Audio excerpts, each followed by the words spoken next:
obviously a very difficult day today for myself, and I'm sure my colleagues as well. I have been, working on behalf of my constituents for about 9.5 years now in the capacity as MLA, and more recently on behalf of British Columbians as a minister of the Crown. Speaking to the HST, I have reached a point, obviously, that drew me to make the decision that I've made today. And that decision did not come lightly. I was part of the government and part of cabinet that made the decision to go this way, and I'm not going to sidestep that. But I think it's fair to say that as you delve into this, as we moved forward, it became very evident, certainly from the people I represent. Announcing participant. I think the majority of British Columbians that they are concerned with the HST, and the majority of the concern I get in my discussions is not so much the actual tax itself as it is about how it came about. The government made this decision not with any ill intentions. This was not on our agenda before the election. I've told people that have asked me that. I sit at cabinet, I sit at caucus. But the reality is that we made the decision in the best interest of British Columbians, and this is a great example of no matter how good an idea you have as government, if you can't bring the public along with that idea, the idea mustn't be that good. And we have made a strategic error here in how we announcing participant. And Dan Glover. I worked hard for the residents and the constituents I represent. They've spoken very loud and clear to myself in a very respectful manner, saying, Blair, this is not something that we want you to proceed with. And other things have arisen. Obviously, lately we have an issue with our auto dealers here in the Peace Country. We have a point-of-sale rebate, for example, that an Alberta customer could come and buy a vehicle, not pay the PST. That has now gone by the wayside under the HST, something that I've just learned in the last probably 30 days and been working closely with the Minister of Finance on to try and find a resolve. But I'm not beyond reevaluating a decision I've made. Announcing participant. Believe that governments make decisions. And there's just no way a government at any level can go through their mandate without making some decisions that they have to reevaluate. And I think for me, what determines a good government is the ability to stand up and say, I made that decision, I have reevaluated, and I'm changing my decision, and that's where I'm at today.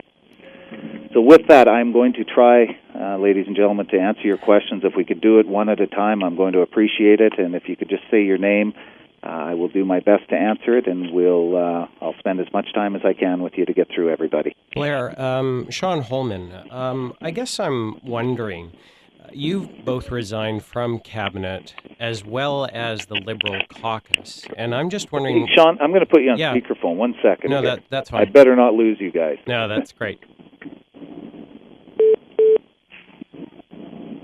You there? Yeah. Are you still there? Excellent. Yeah, that worked well. Okay. All right. An old telephone guy managed to do that. There you go.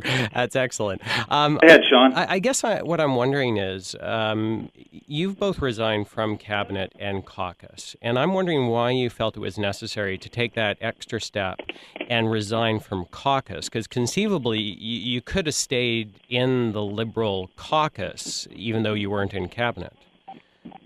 Well, that's a good question, Sean, but I think, I made a commitment, and I think it's in my release, that I would be the person I am. I'm not about to change who I am for this job or anything else. I made that commitment to my family, to myself. I just didn't think it was appropriate, feeling as strongly as I do about what I think we should do, which is step back, take a break, go have a dialogue with British Columbians, that it made sense that I would resign my seat as a cabinet minister, yet stay within my caucus. I think that would... put myself and my colleagues participant in an awkward position, so I made the determination that it was best for me to leave both cabinet and caucus. Blair, it's Jim Beattie. Hey, Jim. Hey, so I'm just wondering if you can walk me through some of the timing. You obviously admit you were part of the decision last July when this was made. You saw the brewing anger all through the fall. You certainly saw it at the beginning of the petition drive. You saw the anger. You continued to support the HST. You voted in favor of the HST, and then all of a sudden now you're pulling the plug. So how did that all happen? Well, I think a lot. Having the opportunity to come home every weekend and to meet with my constituents, to talk to them, to listen to what they actually have to say, and actually, knowing who I am and having the ability to say, the decision I made, had I known what I know today about the HST and some of the ramifications, and certainly a border community adds a little more dynamics to this, had I known last July what I know today, I wouldn't have made the same decision. I will never back away from the fact that as I go through my life and as I learn things, maybe things I'm going to change my mind on, and this was one of them. Vaughn Palmer here from the Vancouver Sun. Hey, Vaughn. Is this the first step in starting a Wild Rose-type political party here in British Columbia? Well, that's certainly not my intent, Vaughn. I had to think long and hard about this. And, to be honest, my first discussion was with my family, my wife and my two daughters. We had that. My bigger concern in making this decision, Vaughn, was not about myself or my future or my career. It was the impact it would have on my colleagues, who, to be honest with you spend more time with your colleagues in this job than you do with your family. So the decision I've made, I know is going to have an impact on them, but no intent whatsoever in my thought process that I'm doing this to try and start something else. Do you plan to run in the next election? I do.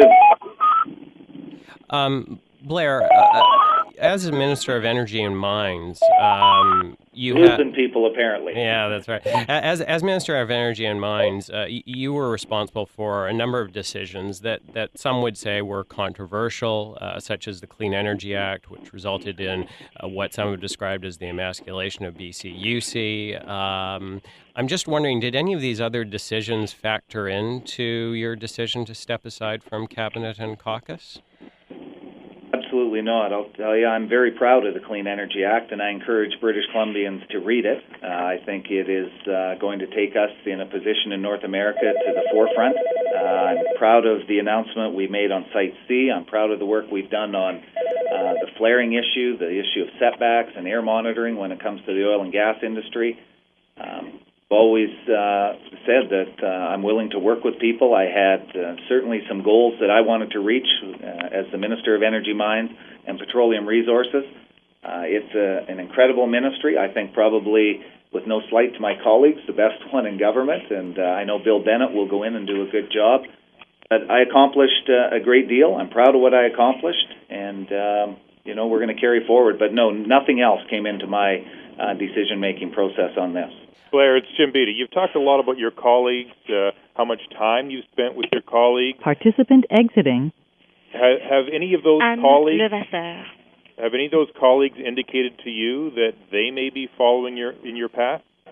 No, Jim, they haven't. I had the opportunity to speak with the Premier directly and then my Cabinet colleagues on Wednesday. I followed up with a discussion with my caucus colleagues this morning. I didn't want to do this through the media. I wanted to be able to look people in the face, tell them where I stood and why I stood there.